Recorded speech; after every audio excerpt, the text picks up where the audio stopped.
Good evening, everybody. How are you all doing?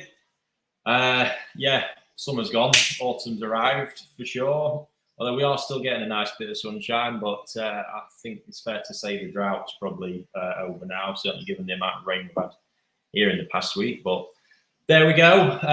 Yeah, first of all, very great guest this evening. I'm sure there's not a person watching this on YouTube who hasn't seen one of Koi Partners' videos. I'm even a big fan. I was just saying to him earlier, actually, you know, as much as I've experienced a lot of that stuff firsthand and been very lucky to, I still love sitting back and watching his videos and reliving it all again. So, yeah, he's with us for a few days, and it's popping on this evening to yeah, mumble through this one with me. So there we go. Yeah, first one. I'm still, to be honest with you, wife's watching again. Hi, wife. Hi, kids. Let's say hello, keep it sweet. Yeah, amazing. The Koi show still, to be honest with you, still ringing around, still getting people phoning me up, dropping messages in about how amazing the Great British Koi show was. And I can't remember if I mentioned it last week, but you know, the fundraising you all supported with has done remarkably well.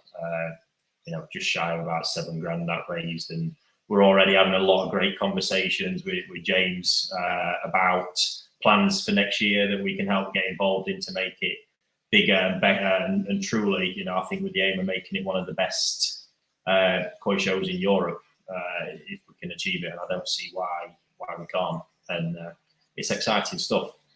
So, yeah, tonight we are just going to work through questions. I've got no Koi appreciation stuff prepped, but I think we're soon going to find we're going to chew up an hour with all this, to be honest with you. One thing that is on my mind, I even made some notes about this while I was thinking about it, because this really is sort of tying back into one of the older conversations that we've had now. We've sort of covered it on Koi Talk and Koi Wholesale as well, but it's about medications. And 2 weeks ago, I was pretty much at the fish farm on my own, so we managed to double book 2 vital people off, so I had it all to look after, which was good fun.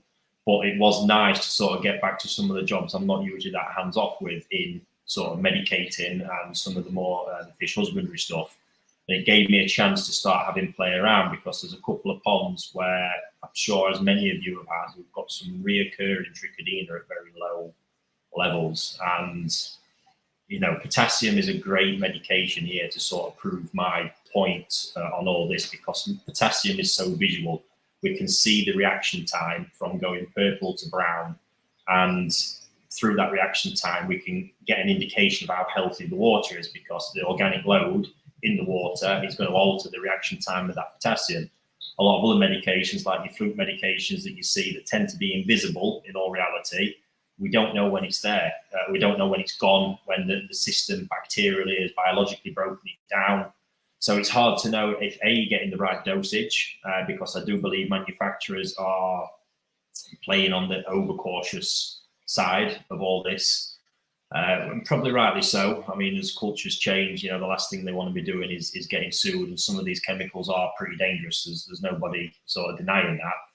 But here is what I think is a big part of the issue, and I have stated this before, is all around the dosing of medication. And I'm going to choose my words carefully, because I don't want people just going and copying some of the stuff I might talk about and that I've done, because I've got a lot of experience, and I was with these ponds literally the whole time when I was trialing around these different doses and things like that. So potassium, and where this is all going to steer is towards my feelings of where this potentially needs to be changed, and where some companies should, in my opinion, be spending some more money on research and up-to-date information for you guys, because ultimately at the minute, you know, the overuse and repetitive use of medications because we're not getting the job done is, in my opinion, only lining their pockets more and more, which I don't know if it's a reluctancy to do anything because of that. But what I'm looking at is dosage information here that has been the same in the 22 years I've already been keeping Koi.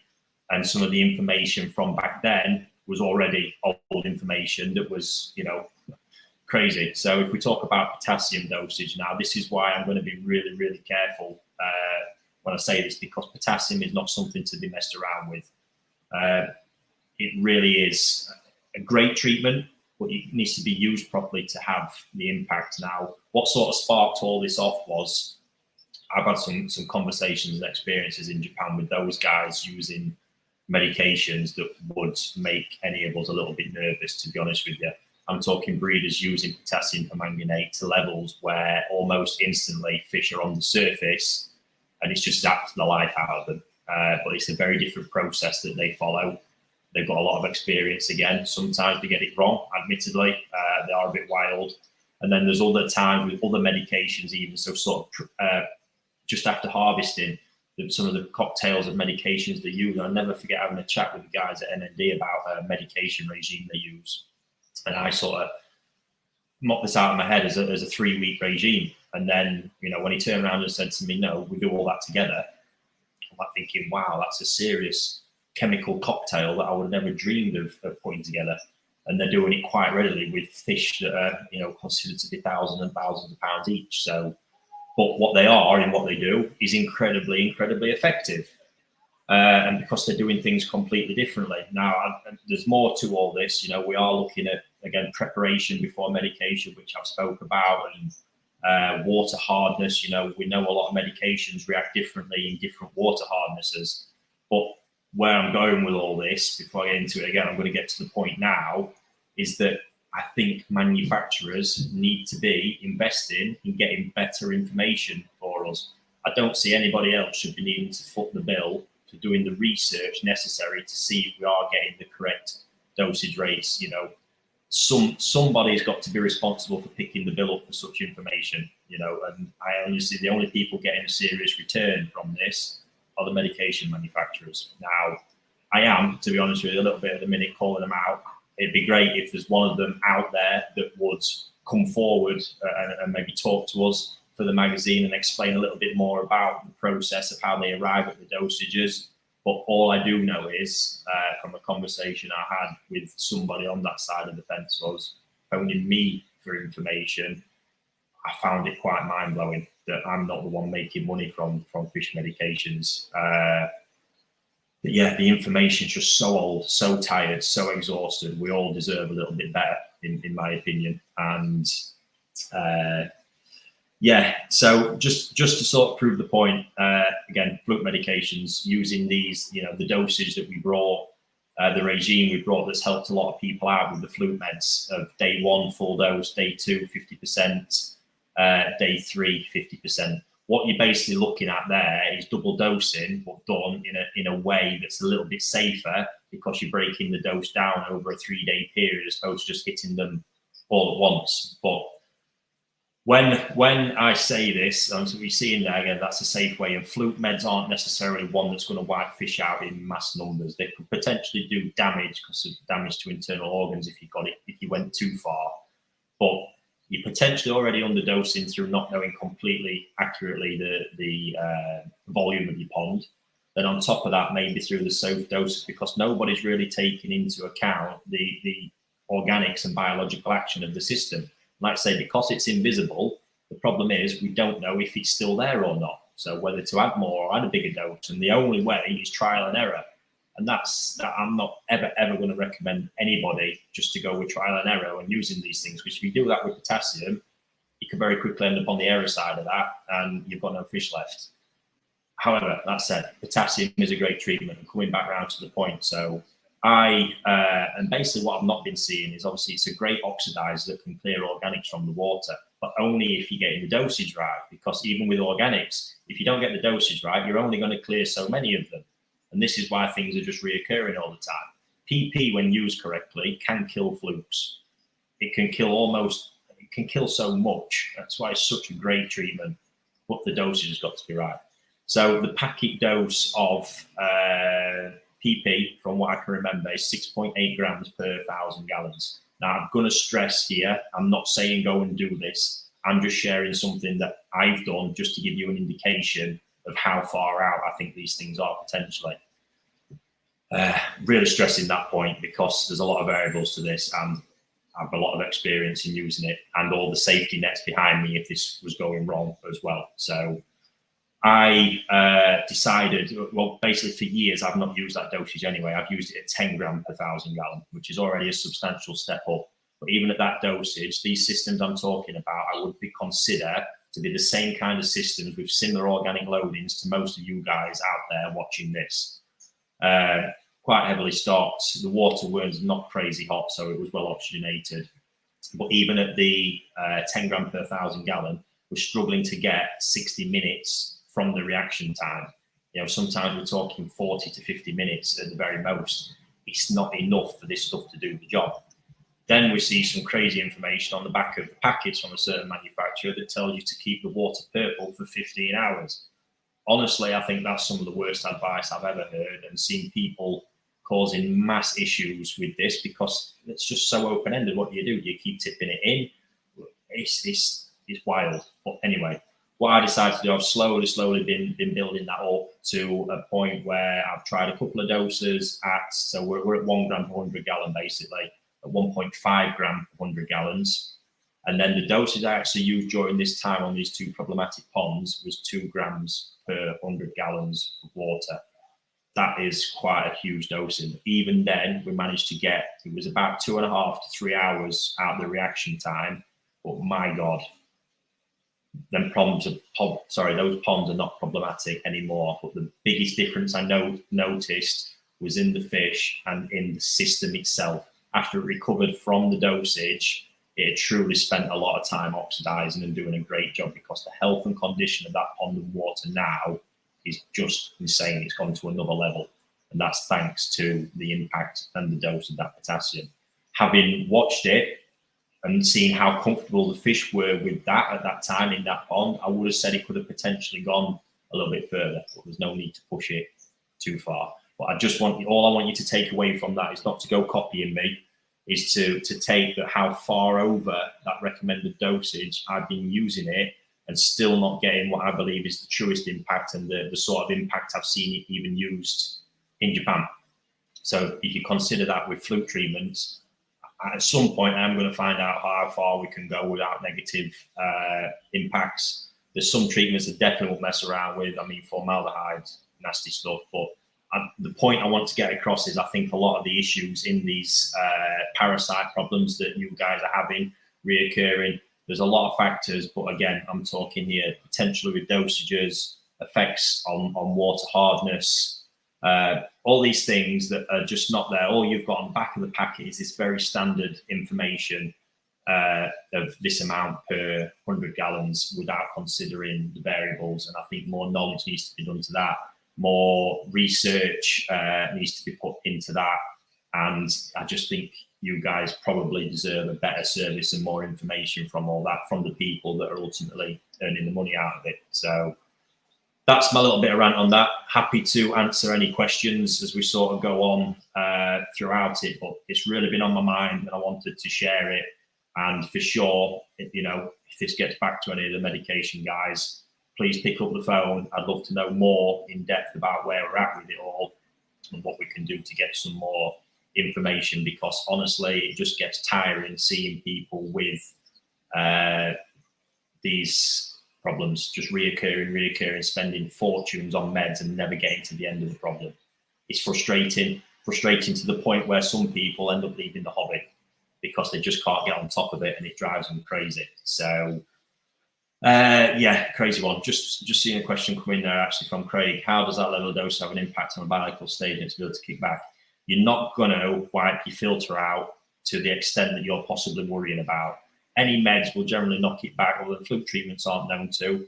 PP will, but here's the interesting thing with PP and potassium. The manganese dioxide that comes after the scummy bit and all that residue that it creates. I never forget having a conversation with Jasper at Evolution Aqua, and although you get a temporary setback, and it is just temporary, and it's important to think about this, this is why we need to use medications in the right way. The Japanese mentality is to get in, we need to medicate, so we get in, we get the job done, we recover the pond and get out. They're not then redosing a week, 2 weeks later, and then a week, 2 weeks later because the problem's not cleared up. So what you're constantly doing, if you're constantly redosing with some of these medications, you're just constantly setting back the ecosystem and the environment. You're constantly having a nibble, having a pop in there, which is going to destabilize it. Rather than that one time you go in, you do a bit of damage, you have an impact, you get out, you let it recover, and get on with it. So they're going to do this, but basically the impact of the probably the slight change in water quality you might get after is going to be far less than letting parasites constantly run rife all year long. That's the harsh reality of that one. So yeah, I won't worry about that too much. It's going to happen, but this is the point of trying to get it done once and once only, to be honest with you. So good question. But yeah, that's it. And sorry, just to finish that point, yeah, Jasper from EA, and I've seen this, the impact that has on K1, I talk about it specifically because that's where his knowledge came from, on actually building a stronger biofilm. That organic load that comes after PP, manganese, that he told me is like McDonald's for K1. That was the exact words that he used it shortly after. And I've seen it in Nexus filtered ponds and sort of K1 filtered ponds. You get that short setback and then everything comes back way better after, because what you actually do is you give this huge, pile of junk food to your K1, to your biofilm. It basically just gets fat on it. So there's that in a nutshell. Non-scientific, very non-scientific approach to that. But there we go. That's my rant on that one. Let's see where it goes, if anywhere. But yeah, there we go. Enough said. So yes, let's bring in Ivo and see what he's got to say. Welcome into Q&A Live. How you doing, buddy? Thank you so much. You will probably recognize the environment. That is a truly beautiful room that you sat in there, buddy. Thank you so much. Yeah. So first of all, thank you so much for having me, and it's an honor to be a guest, of course, on the podcast, and of course on this also on the live here today. My first time on a live stream together with someone else. Yeah. So we have some kind of a unique situation here. But nice. I really like it, and I really like to see, because I got my phone here and I see all the reactions and questions coming in. So it's really nice to see all the people. Yeah, it can be quite a lot to sort of keep up with. That's why I've always got Stevie. Apart from last week where he left me on my own and it obviously started going a bit wrong. That's how it already, didn't it? So yeah, it's great. So tell us a little bit about what you're up to, buddy, because I always like to know what content's coming to keep me entertained as well. Yeah, so I will do a very short introduction for the people who see me the first time. I'm making videos. I'm making videos on YouTube, and I'm doing that on the name The Koi Partner. And what I do, I film ponds and I film at the koi breeders, and I try to give the hobbyists and even new people that are involved in our hobby to enjoy the best hobby we have, and that is keeping koi. So that's pretty nice. And yeah, it was quite busy summer, and we had I've recorded some nice videos in the United States that we are publishing in the coming weeks. And of course, we are recording some videos here in the UK, and that will be online somewhere in September or October. I hope it's before my trip to Japan, because this will be, I will leave to Japan in October, and I will stay there for a bit more, I think around 3 weeks. That will be my longest stay ever in Niigata, but it was 3 years ago, and we've got a lot of catching up to do. Time. A lot of catching up to do. It's yes. too long. It was absolutely way too. Well, I was in Japan in June because I had the opportunity to go there and shoot some really unique content that will be out on my channel later. And it was really nice to be back again and see the breeders and being able to enjoy the koi back in Niigata. And that is, I was looking forward to that all year. Well, more than 2 years. So I'm very happy that we can go out there, and you will have probably some great plans there too. I've got a lot of fish to catch up with. You've even, this is so frustrating. You have even seen one of the fish I've still never seen with my own eyes in the flesh. That ND show, I'm so jealous, honestly. Great. Yeah, I get it. Well, it was kind of a coincidence. So I will try to explain what happened. So I was in Japan in June, and I was at ND Koi Farm, and I've been there. I visited them since 2013, and the breeders out there, they are amazing. They're so kindly, friendly. Their hospitality is great. And I had a great lunch. And after the lunch, they took me to one of their ponds, and they were very proud. And they showed me 3 male Showas. And most of the people know that I'm a big fan of Showa, and especially Kindai Showa. And they pulled out 3 Showas there, and I was sold. And they were so proud. And those fish were so beautiful. And I think it was the day after I published that video, you contacted me and you said, that is my fish, and I've never seen it before. So that was so funny. That was really nice. But I really like that fish. But you can tell everything about the fish and the history about that one.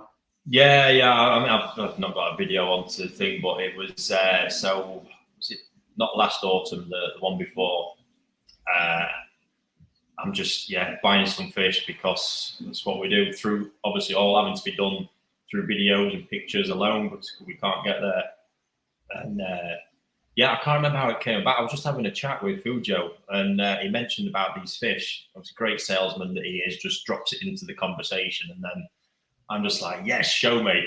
And we've always had this big thing about male koi between us because we feel like it's such an underserved area, underappreciated area, especially in higher end koi keeping, that male fish are just overlooked. And I saw, he showed me these fish. And it was nine male fish, all Nisai, 8 Showa, 1 Sankey, and I just he wanted to sell them all. We did a deal for the whole lot, so I bought them, and then it was just not long after I thought we can really do something with this to sort of prove a point. And got the sun right in my eyes now. That's not annoying.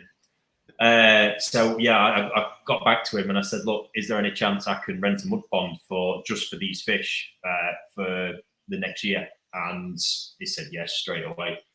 So that was pretty awesome. So it was scheduled that just these 9 fish went into their own mud pond all summer, because the point being with the male fish, in order to maximize them, they want to be in their own environment, not mixed with slightly more dominant females or anything like that. We want to raise them together in order to get the most out of them. So that's what we did. That's what was planned. Just as they were about to go into the mud pond, this was remarkable. The Sankey that I purchased, I absolutely loved. It was in the same fish house as the Showa, and actually turned out to be female, which was just doesn't happen very often. So that was mind blowing. So that actually ended up getting put into a different pond. And then so just these 8 Showa went into this mud pond for the summer and got harvested. And I'll try and dig the video out for next week. And it was just remarkable. They came out with such body, such power, such incredible quality. And as expected, three of those fish, which is probably, to be honest, 1 more than I would have expected, gone on to really be top level. So we had a discussion then at NND about them keeping 2 there as potential parent fish candidates. So they would continue raising the fish and then potentially use them as and when they wanted, which is cool. And the one you looked at, we actually never even discussed much about it, only potentially keeping it there. So sure enough, they decided to do that themselves and raised it to that standard that you've seen so far. And it's just incredible. Amazing. Yeah, it's absolutely great. And for the people who are watching, we pulled up some male koi today at your shop. And I think male koi are really underestimated. And I think it's a great topic to discuss about, because we are mainly focused on buying female koi. And I'm doing the same. I mean, most of the time I'm looking for female koi. But I have seen the last few years, I've seen a lot of ponds and I've seen a lot of good koi breeders. And if you compare a female koi, I mean, most of the male koi nowadays can compare with the female bodies, and that is insane. And besides that, the skin quality of the male koi, and if you're talking about Sankey or Showa or it's insane. It's really underestimated. And I know it was the All Japan Koi Show in 2020. It was the last one that I visited before COVID strike. Yeah. And there was a big kohaku from Terraza. It was a male koi. I don't know what size it was, but it won, of course, a major prize for the best. I think it was the best male koi, something like that. Yeah.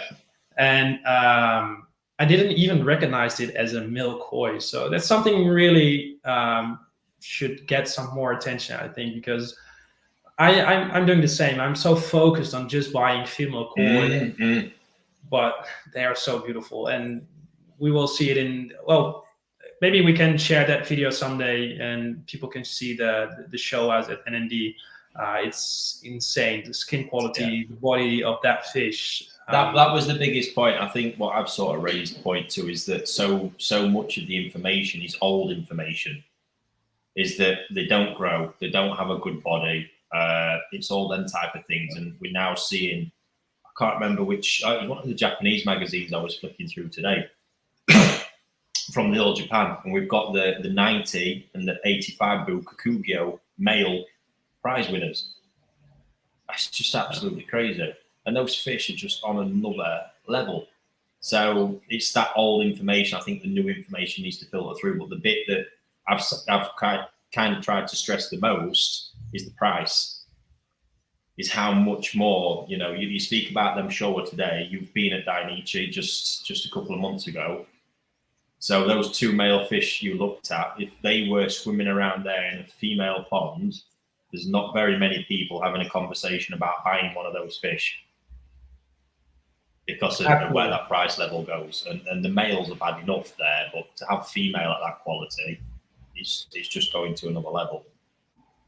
Yeah, absolutely. Let's try and get out of that sun. I can't really see it happening. It's horrendous. It's everywhere. Look, there we go. No, but I do agree. And there are so many parts within when we're talking about appreciating koi that are underestimated. And this is, for example, a really good one. But getting back to Japan, yeah, I'm really looking forward to the upcoming trip, and I think there will be a lot of dealers that are happy to go there again. Maybe even hobbyists. It depends on the latest restrictions and rules. I know the Japanese government they lifted some rules, so that's good. But it's still hard to get as a hobbyist in there.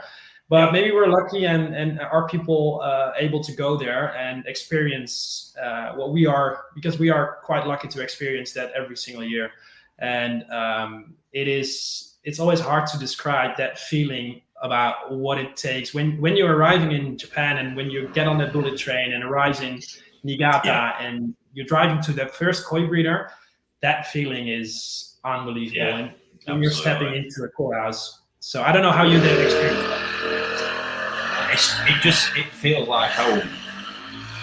That's just there's something about, I think the big bit for me is something I've sort of tried to stress as well, is that feeling of it's the way koi are appreciated there, the way the whole community sort of comes together and everything's just admired and done. It's a remarkable scene to be involved in. You are right, folks. I'm getting mighty stressed out with this window. Unfortunately, I've not got any blinds, and I cannot seem to escape it. So I'm going to hide behind it here a minute. There we go. At least we have some sun. You've got the best room there, haven't you? So it is absolutely a remarkable place. It really is. So, but yeah, the male fish thing, we're seeing it more and more. I think we're probably getting more exposure when you're in Japan seeing it, because there's more of them there around. I think the problem is dealers are not yet confident enough to buy the higher quality males through fear that when they take it back to their country, that then they're just going to get laughed at, because obviously we're still not talking about them being cheap. We could be talking about that male Nisai being £2,000, for example. For a higher end piece. It's still not cheap. The problem is that same fish quality you have to get into your head could be 5,000 or 6,000 for female, and it's truly the case. And I still say it, the deal I did at NND. This will shock you, because the Kindai Showa I have there is a remarkable fish. It was a female fish I bought at the same time, and that fish actually ended up being the same price as the entire 9 fish I bought in that package deal that were males. That is the crazy difference there, and how undervalued. It's not that they're undervalued, the breeders value them. It's just the market is dictating a sort of price cap to them still, how much people are willing to pay, which is frustrating. it's really frustrating for the breeders, especially. So, yeah, it is absolutely interesting stuff. Yeah. Interesting stuff. Yeah, so I'm really looking forward to the trip to Japan, and of course, I'm going to shoot as much as content and as much as videos as possible. I think it's always good to have some kind of goal when you are traveling to Japan. At least I do. I don't know how you do that, but for example, this trip, I really want to set record in filming as much as harvest videos as possible. But how do you, because that's something I'm really interested in. How are you approaching your trip? Because you have certain goals and sometimes you have to adjust them. I mean, it's good for the people to understand that when you are going to buy koi in Japan and you're looking for some kind of varieties, it doesn't mean that the breeder, if he had them last year, that they will have them this year again. So that's a really interesting point. Really interesting point. I think I'm at a point now where I don't go with a plan because the plans fail miserably every time because so much changes. I think where it's probably different is I'm constantly communicating with these guys all the time. So I'm sort of knowing what's going on, what they're producing, what I'm half expecting to see what's coming up, because from my sort of side, if I leave it until the day I'm there, I've probably already missed what's going off. That's the scary thing, you know, especially with the toe side business. There's so much of it being done so early now and in advance of fish being spawned at some breeders. This is how crazy it's getting. You know, you've got reservations and orders that are rolling before the fish are even hatched.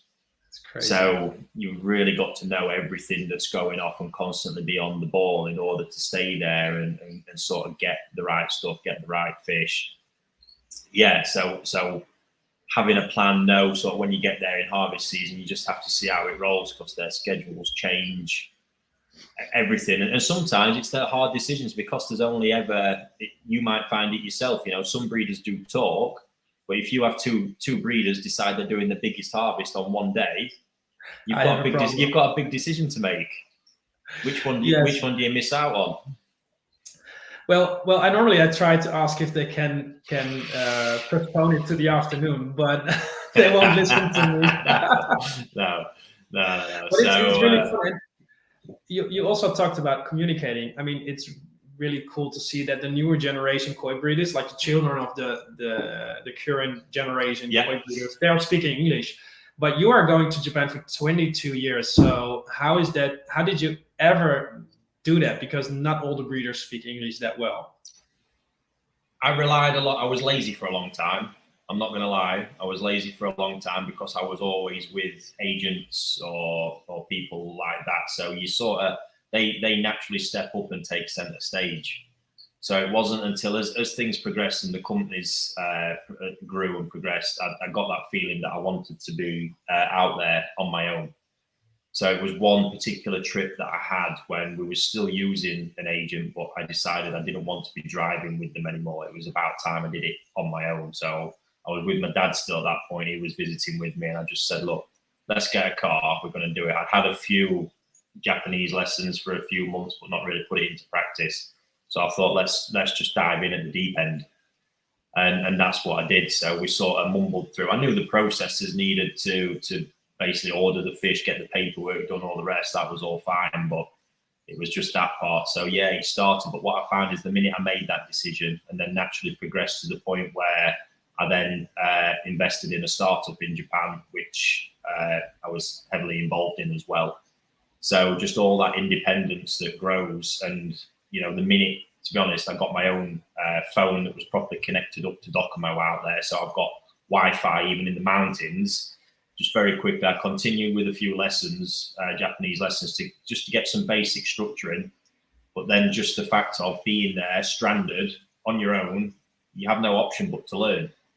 So then all of a sudden, I'd be muddling through a conversation and you hear a word you've not heard before. And having the phone was the game changer, because then quickly banging that into Google, what I've just heard, bang, oh, that means that. And that's another word stored up. And you just mumble through. Next thing, I'm ordering food in restaurants and sorting out hotel reservations, and yeah, great. But the biggest thing, in all honesty, was confidence.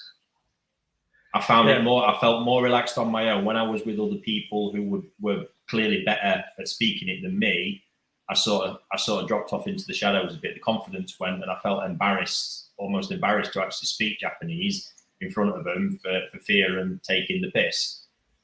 Yeah. So it's sort of when I dropped that and moved on from that, and so it's like boom, we're at it. And even now, I wouldn't say I speak fluent Japanese, but I'll let you probably judge if we get some time together in autumn where I'm at. But it's quite effective. I'm just conscious. I'm still very conscious that they're like having it's like for them having a conversation with like a 2 or 3 year old native. That always just for some reasons in my mind, but we get the job done. Yeah, that's good. And many people are asking me always the question like, how do you communicate with the breeders? But there's always some way that we understand each other, because we are talking about the same thing, and that is about koi, about the ages, the language of koi. Yeah, and that's something really goes on itself, and that's really interesting, and yeah. That is really nice to see how that goes. The magical communication between the breeders and dealers, but also hobbyists, because there are so many hobbyists that traveling to Japan with their dealers every single year. Yeah, I've just seen a really great question that I think this is a great one, because this is a misconception that frustrates me quite a bit. So the breeders produce such an abundant amount of koi each year. The price cap may be frustrating to them, but it's not an issue in terms of their profit. Tell them to sell the higher value koi sooner. I actually, in most cases, I think that statement is completely wrong.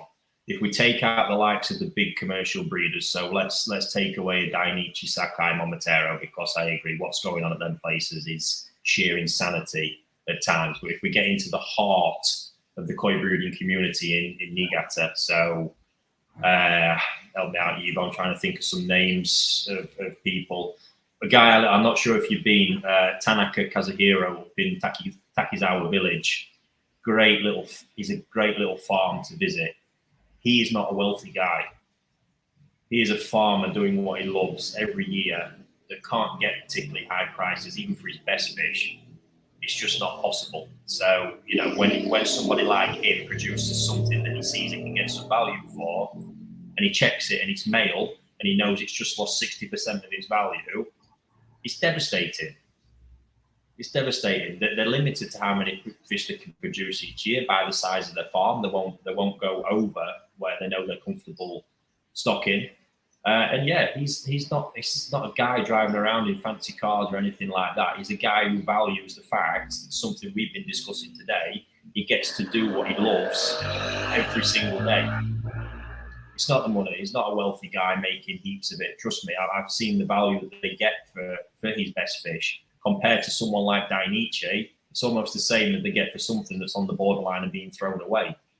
Such a crazy world, so much difference there in it. So, and even moving up that ladder to somewhere like NND, these are guys that constantly, reinvesting the amount of staff they have to take on to keep the production level, the running costs of raising those ponds.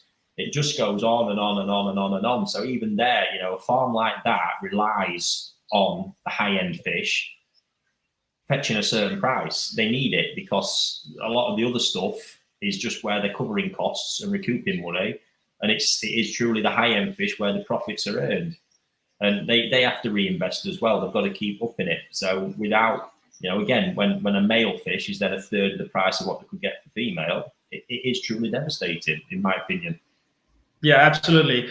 And the thing is, and I sometimes I explain it to people because I have this conversation many times, and it's people are always asking why koi are expensive, and the breeders are not making the money on the fish that are like 1 year old. I mean, of course, there are some really nice fish that they keep for themselves to grow them out, but if you see how much work the breeders have to do to raise a 1 year old, a 1 day old fish to a 4 year old fish, it's 4 years of taking care of that fish, 4 years of driving every single day, some twice a day, to that mud pond, checking them up, feeding the mud ponds, the medicines, the food, the fuel costs. It is insane. Oh, you got some police outside. they're looking for me. No. So it is. It's always. And I think the most important part in this is that they have a limited amount of space. You just mentioned it, like the bigger breeders like Dainichi, Sakai, for example. Those breeders that have a lot of mud ponds, but they also have a lot of ponds. So they have, of course, more space and to keep the koi and see what they are going to do in the future. But it's still costing a lot of money to raise those fish. I don't know, for the people who have seen it in videos or have been to Japan before, if you drive up to Dainichi, for example, you see how many koi houses are there, how many greenhouses, and how many staff is walking around, how many trucks with fish. I mean, it's like really professional, and that has to be paid. And of course, we also are talking about rarity. I mean, if a fish is good, you can see it. For example, behind me, we have some amazing fish here on the Koi Talk. These are all fish that are 1 out of thousands, 1 out of 100,000. Yeah, absolutely. All the culling rounds, they're raised like this, and they are like the high-end fish that maintain and keep their quality and still are beautiful within a couple of years, maybe 5 or 10 years. And that's the reason why the fish are more expensive. But I think it's a really good question from Mango Rambo, if I pronounce it well. It is, but yeah, I think it is one of those. I think it's also a misconception, like with koi dealers across the world, that the minute they're a koi dealer, they're rich. This game is a serious slog, serious slog. And I think it was interesting the conversation we had about S Legend earlier, that the benefit, the koi that sold, was it 1.4 million, that it depended on your currency, where $1.7 million. How much publicity that actually gave for the koi world, which it did, but also how potentially created a negative perception that, my God, koi is expensive. And that's, don't get me wrong, like I say, this crazy stuff does go off at Sakai, Dainichi. They've got heaps of staff, heaps of fish, but they've got fish that are just selling for insane prices, truly insane prices. Whether it's right or not, who knows? But the market dictates the price ultimately, because when we see them go at auction, that's not a price the breeder's setting, it's what someone's deciding to pay for it. So there's not a lot they can do about it. It all has to do with demand and the little amount of good quality koi that is out there. I mean, it takes a lot of time. Well, it takes a lot of time and effort to create that 2-year-old fish. I mean, it's literally 2 years, and the breeder is taking the risk to grow that fish out, investing his money in there to grow that fish out, and hoping it's getting his return after 2, 3, or 4 years when it's selling it to a dealer or to a hobbyist. And getting back on S Legend, I think, it was amazing. I mean, for the publicity, it was great. A lot of big channels picked it up, like the most expensive fish ever sold. But on the other hand, this is what we discussed about this afternoon, is that it gives a little bit a different image about the hobby. I mean, everyone, even with a smaller budget, can start a koi pond. Exactly. And there are so many different ways to do it good, and so many ways. And I think that is something we need to keep repeating, that everyone, even with a smaller budget, could start a koi pond with a filtration system. There are so many brands out there that have small filtration systems, big filtration systems, but you can do whatever you want. And you can start buying with koi from maybe your friend who is just breed them. You can buy some smaller koi, just grow them out. And I think growing out your own koi is something really nice, and we've seen some pretty good examples at the shop today. We filmed them, and it is so nice to grow a fish like from 12 cm to 40 cm in 1 year, for example.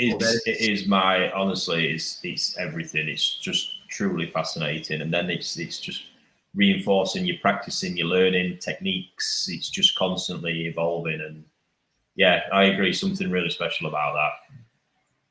Truly absolutely. So, quite an interesting question here. Question to both: is there a koi that stands out in your minds, that stands out over the rest? I'll let you go first.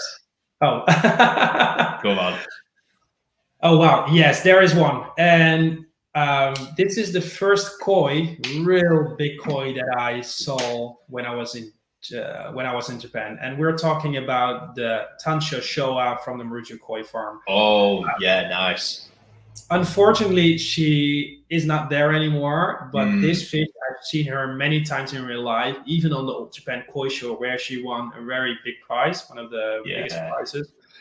That fish was magical. Monstrous. I will try to find a photo and post it on my Instagram, and you probably should do it too, because that fish was unbelievable. I mean, as legend was very impressive, but because it was a big koi and it was like but this Tansho Showa, everything was perfect. The skin quality, the sumi, and the pattern on the head.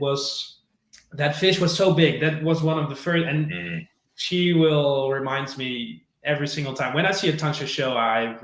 It reminds me to that fish, and it's sad she's not here anymore.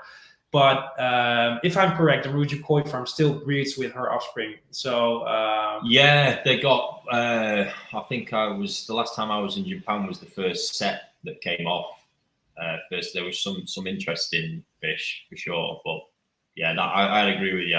Again, the only time I saw her actually, she was in a small pond that was quite cloudy, and just the sheer presence of a shadow was quite something.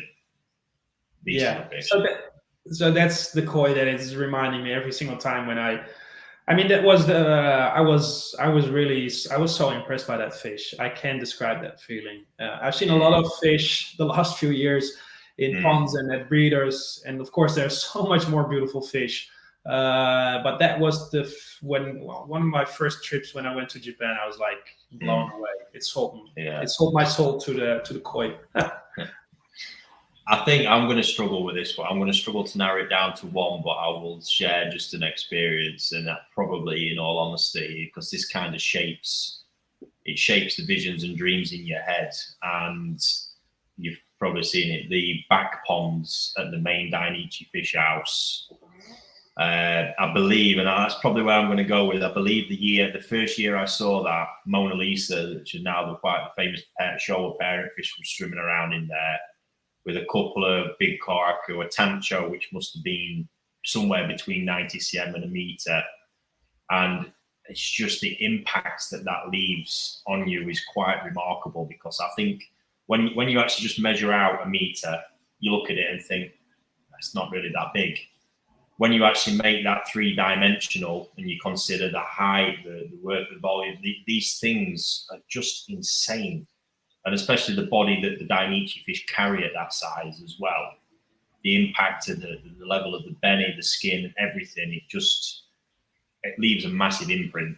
And that is something truly aspirational to see it. And I think it's impossible to go there, see that, and not want a Dainichi koi. Oh, wow. Yeah. And it's hard to showcase it on camera. Maybe I have to jump in one of those pools one time with permission to see the difference between the humans. Because that fish, they are like swimming monsters. They are so big, and if you see that in one big pond swimming like 20 or 30 of those monsters, I can sit there for hours and just watch the fish and run to the other side of the street and get some Coke from the koi machines, the vending machines, and get back and sit there and enjoying the koi. But I think the most interesting part about that is within that fish house, there's normally 2 or 3 ponds with sort of fish like that. We know there's a couple more ponds around the facility with some impressive big fish, but right there is almost the majority of the collection of sort of fish at that level and size that Dainichi has produced. And when you consider the scale of the Dainichi operation that you've seen and how many fish they're actually producing each year, to then just end up with that quantity of fish at that size and level, because I think it's an interesting thing that I hear so many people talk about raising a 90 centimeter koi these days as if it's the easiest thing in the world to do, and everybody's doing it. This is without question, between them and Sakai, the best 2 breeders in the world.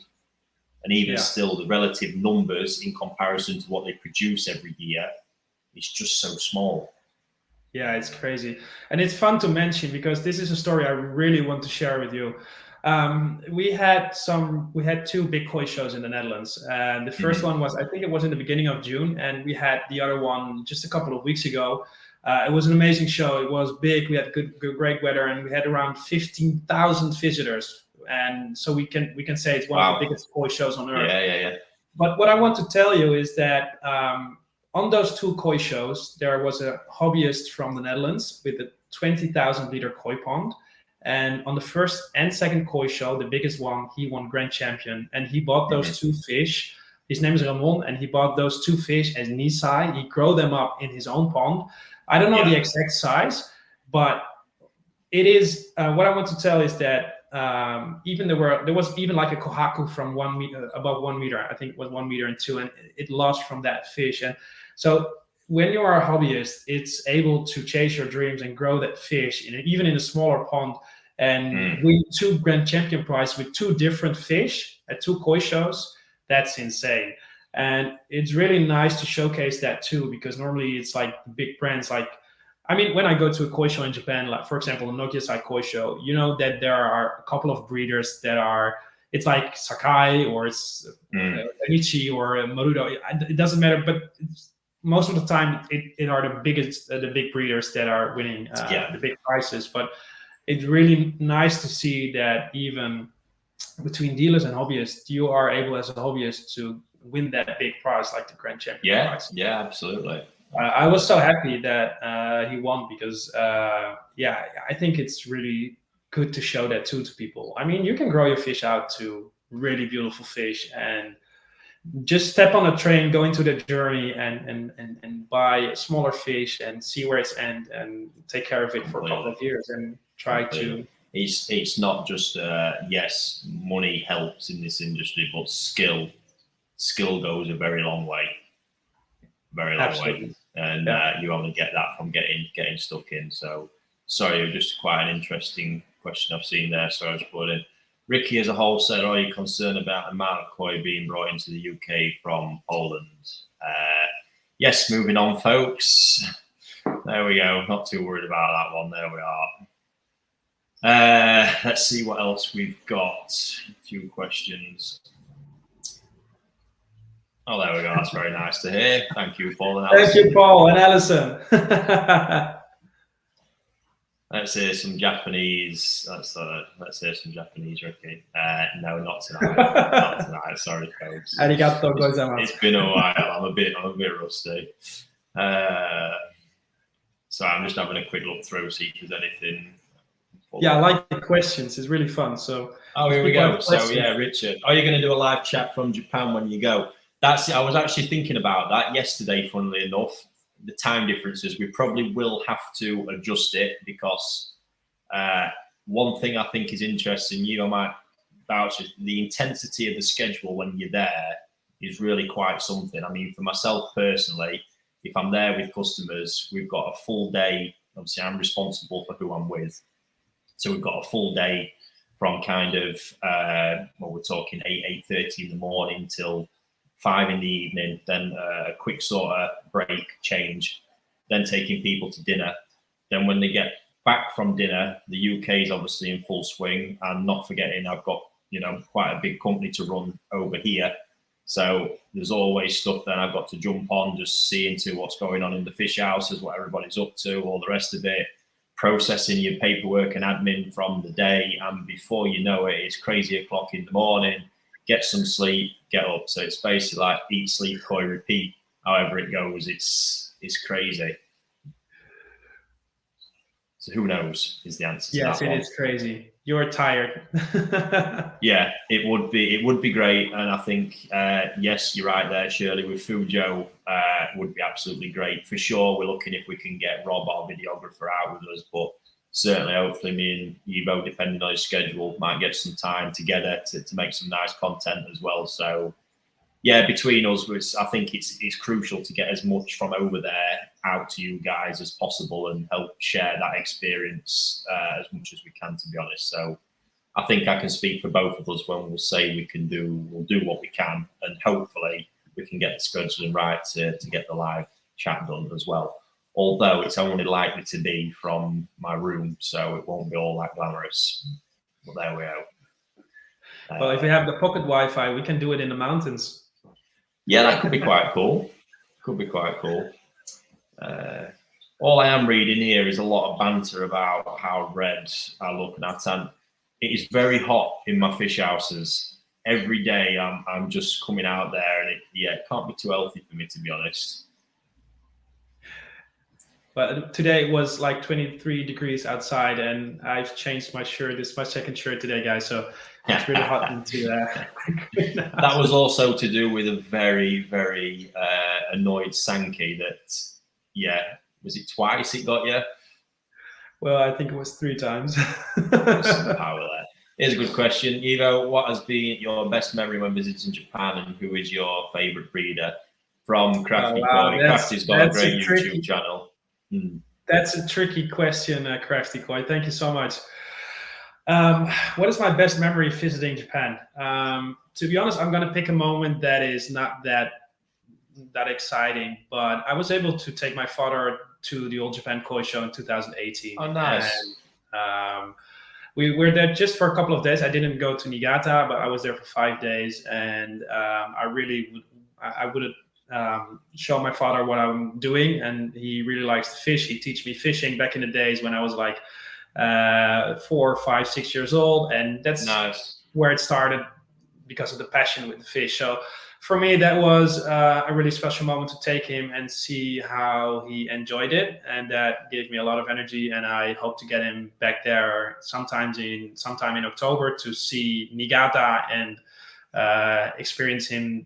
give him the experience of the koi harvest. And so yeah, maybe that's a good idea for next year to take him with me again. And then the second question, the favorite breeder. So that's the tricky part.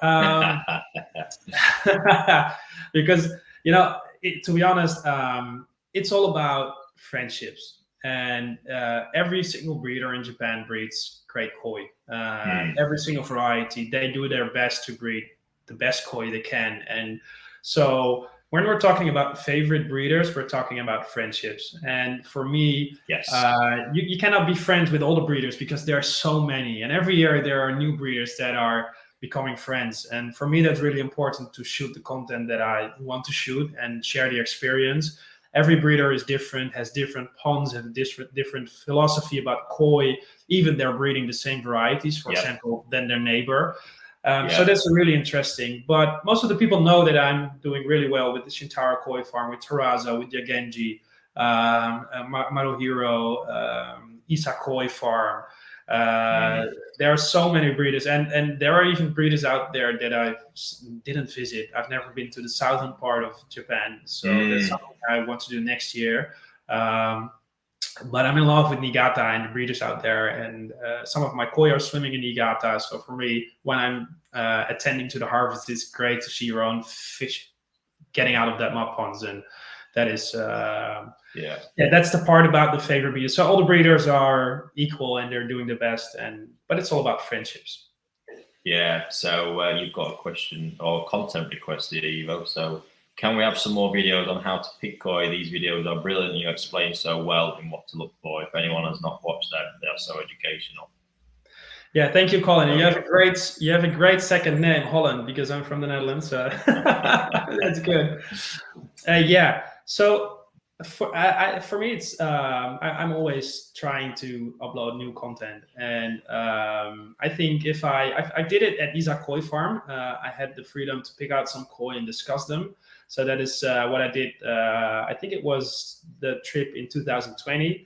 It's somewhere in one of my videos, but I think it's a good tip. And maybe we can do some tomorrow at the shop, and we can pick some koi. That's a good idea. That's a good idea. We can certainly do that. Yeah. So I'm just working through just a few more we've got here as well. So I'd be interested to know how many pieces Ricky imports a year.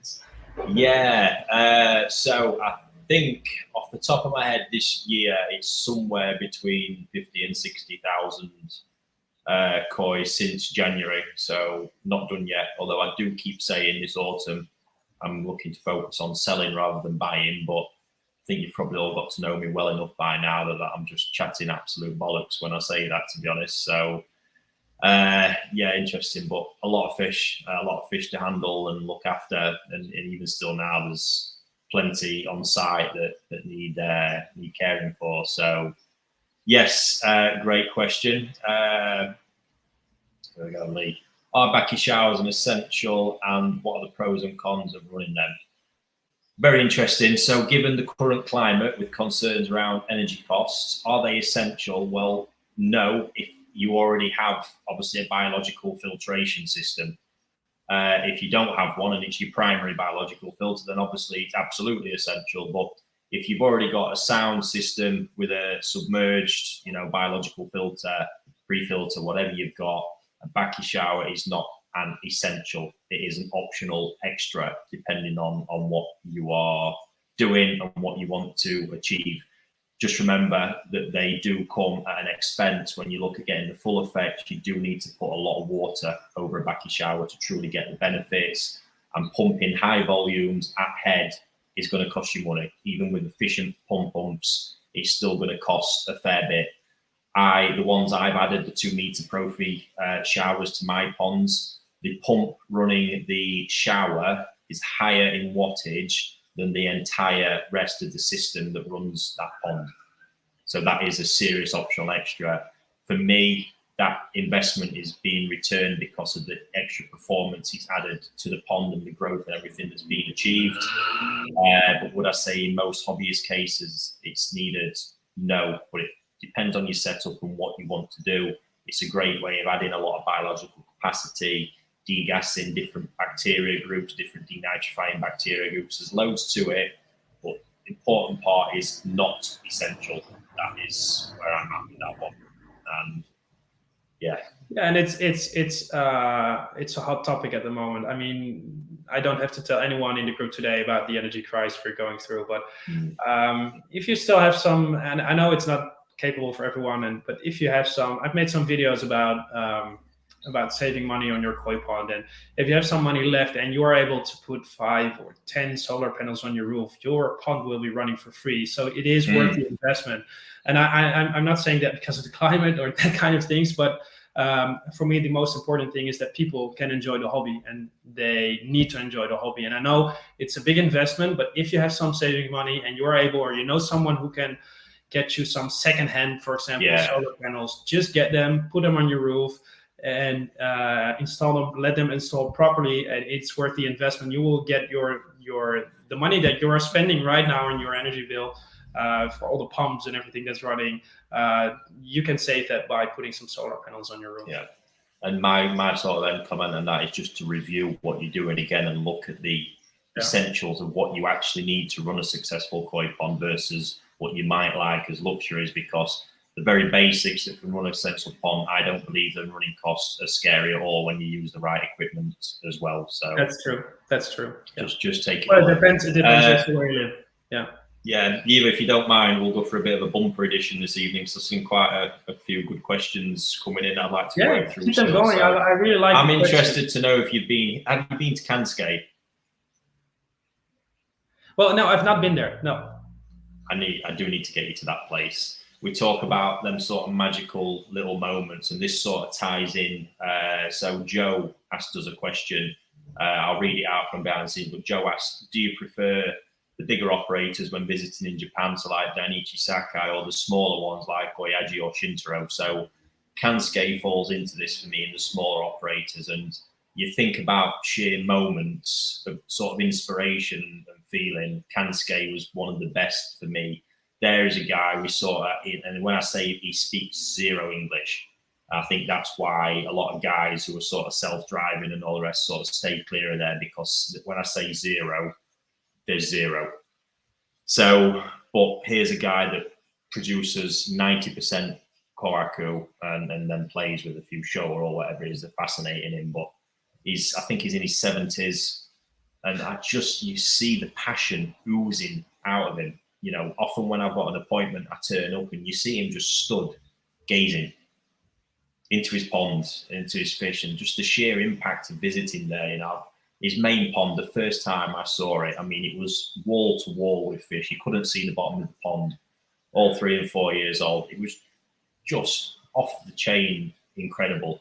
And when you see his passion, you know, I really connected with him over. My first experience there was I picked a fish out of the pond, and just straight away he was jumping about like, this is the cashier, it's the best one.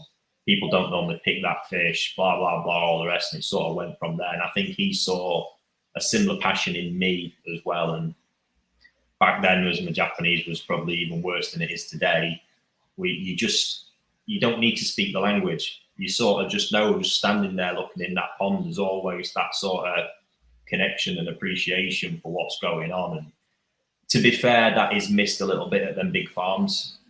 It's a bit more commercial. You're not really dealing with the main men all the time. So, yeah, I think for me, possibly, I probably do prefer a lot of the smaller farms for that sense. You've got a chance to really learn from them, get behind the scenes, and yeah, create really, really unique experiences with them guys, to be honest. How is it for you? Yeah, so I think there are some breeders that are so passionate about what they're doing, and it's fun when you're visiting smaller breeders that there, of course, there's a big difference between breeders that are really have to make their money with their koi farm, and the breeders that are just having 2 or 3 ponds. And sometimes you do find the pearls out there. You really can find some really nice fish out there, and that is all part of the hunt for that one special fish. So that's one special variety that you're looking for. There could be one fish for your customer, but it could be a whole box in your case for a dealer. And that's the cool thing. And I'm very excited, because normally when I go to Japan, and you will probably recognize that, you will see a fish and you see the fish the year after, and you see it's grown from 2 to 3 years old. But Japan was now closed for 3 years. So we're going to see a whole new generation of fish. And that's what I'm so excited about, because that's all in the mud pond at the moment. And I cannot wait to get back there. And I will probably have that feeling as my first trip when I saw all the... Yeah, I can quite imagine it's really sort of been that long. So another sort of Japan-based question from Steve. Steve, who we met today, Evo. Which breeder for you is a must to visit on your next trip, and why? I'll let you go with that one first while I have a think. Oh, wow. They're asking some pretty difficult questions. Yeah, it really is hard to sort of narrow this one up. But I will go straight in. For me, every time, and I am biased with this, it's NND. Just hands down. Obviously, it's a little bit different because I feel I'm almost a part of the fixtures and fittings there to some extent. So it's very comfortable. It's sort of like I've got the freedom to get involved with anything I sort of want to do. It's nice, but them guys are remarkable. You know, I see a quality of fish stepping up every year. There's just so much going on there, and it's one of my favourite places to buy fish as well. You know, the biggest collection of what I have out there is sat at their farm, and it's for good reason. So that's always going to be the one for me. I don't think that'll ever change. A close second, however, is Taniguchi. I've always got, honestly, such a soft spot for that place. He operates in such a different way to every other breeder in Japan, and I mean literally every breeder. This is a farm that sells every tosai pretty much. So we're in a normal scenario where we walk into breeders, see these incredible ponds full of fish that are 5 minutes later, you learn that Tatigoi are not for sale. It's so frustrating. At Taniguchi, really flipped it on his head. You go there and nearly every tosai you're looking at is for sale, but then just priced on depending on its quality. And then you can pay a small fee and he'll raise it over winter for you as well through to the next season. So, you know, that 15 cm tosai is potentially then a 40, 35, 40 cm, maybe bigger jumbo tosai in April. If it's the right fish, you can even grow it again. It's a really exceptional model that he's got, and having access to that amount of fish and the level he does them at and operates as well. And I'm just talking about his Gosanki stuff. When you throw in the golden corn and everything else that he's doing, it's a great experience. He's a great guy. He's quite a cool chef as well. He makes all his own food. He batch cooks stuff that he gives to clients when they're visiting, because there's no way you can go to Taniguchi and not make it nearly a full day. So the last time I was there, I think it was ramen that he batch cooked, his curry, his batch cooked is just insane. It's really, really great experience. So between them two, for me, that's sort of like the real highlights. But take it away. Yeah. So yeah, I was the first breeder that came up top of mind was of course Dainichi, but that's because of the size. So I'm not going to choose Dainichi. I'm going to choose another breeder, and that's Marusai. And the reason why I'm doing that because Marusai, I think I don't have the exact numbers. Is maybe even bigger than Dainichi, and we forget about that sometimes because Marusai, it's you got the two koi houses, the new one and the old one, and they are packed with fish, and you can buy big fish for good prices, good quality. And the reason why I'm saying that it's an experience, you have to go there. But that it depends also on what kind of variety you like. I mean, and most of the people know that I'm a big fan of Gosanka. So for Kohaku, I go to Terrazzo. For Sanka and Showa, I go to Shintaro, for example. But if I want to have a Karashi koi, because I'm really appreciating more fish like the Karashi koi and Shagois, I go to Yagenji. Yagenji is breeding with the Konishi bloodline the last 6-7 years now, and they will pull out the first 90 cm plus of that bloodline. Those fish are insane. So it depends on what variety you're looking for. But if you want to have the experience, you should go to Marusai, you should go to Maruhiro, you should visit Dainichi, and you should visit the Koi Museum just to see what is going on in the history and how they're maintaining the Japanese koi, the culture around Japan, but also around the whole world. Sometimes we forget how big the Japanese koi fish is for the Japanese people itself, and especially in Ojiya, Nagaoka, and Yamakoshi, but also in the southern part of Japan, of course. But it's the national fish of Japan, so it's really good to experience these kind of visits. Yeah, I think coming back to Marusei, just to sort of finish on this one, I think it's probably your Dainichis, your Sakai sort of steal the highlights, the limelight all the time. Here is one of the real sort of unsung heroes of Nishikoi production, because truly a lot of koi dealers in the world would be lost without this farm. Between him and, bearing in mind, Marusei and Maruhiro are basically, they're not the same farm, they run as two entities, but it's two brothers. Their father, Seitaro, still has a farm as well, which is his little retirement fund. And when I say little, you should watch out when you're walking there.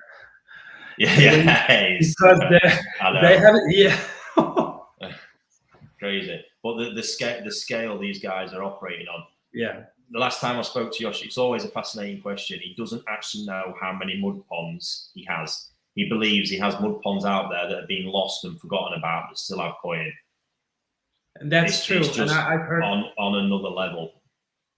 I've heard a story. I don't know who it was, but I've heard a story about a dealer. I don't know his name, that had offered one of his mud ponds, and he forgot it. He forgot that he had that mud pond, and there were like many jumbo koi in there, and he bought that whole pond because that is. They have Marusai has so many mud ponds. It's insane. His work ethic is one to be admired. I mean, they're not big into staffing. They do so much of the work themselves still. I mean, there's days during the harvest season you see Yoshiyuki and he just looks wiped out. It's crazy the hours that he works, and then you think of the varieties they produce. But just to give you guys an idea of what I'm talking about here, this at any point during the autumn, I phone him up and say, I need 10 1 meter Chagoi, and he will have it. You know, it was about 5 maybe 6 years ago. I got it in my head. I wanted some big Chagoi. I asked him, have you got 70 to 75 centimeter Chagoi? Yeah, no problem. Just straight out, you know, this is just crazy numbers. And you speak of those fish houses. Presumably, have you seen the operation near the Utogi Tunnel? The old fish houses? Yes, I think I've seen them. So we've got all that. And then as you stand there from Utogi Tunnel, you look out and there's a big... this was where it really got fun for me. There's a big mountain that you look up, and it actually looks like there's only a few houses. He's got about 4 or 5. He's got about 4 or 5 Tosai houses sat up there. And when he actually took me on the tour, one day I was there, and I just said, "Look, please just show me around more, show me more. I've never seen the toe side, just show me what.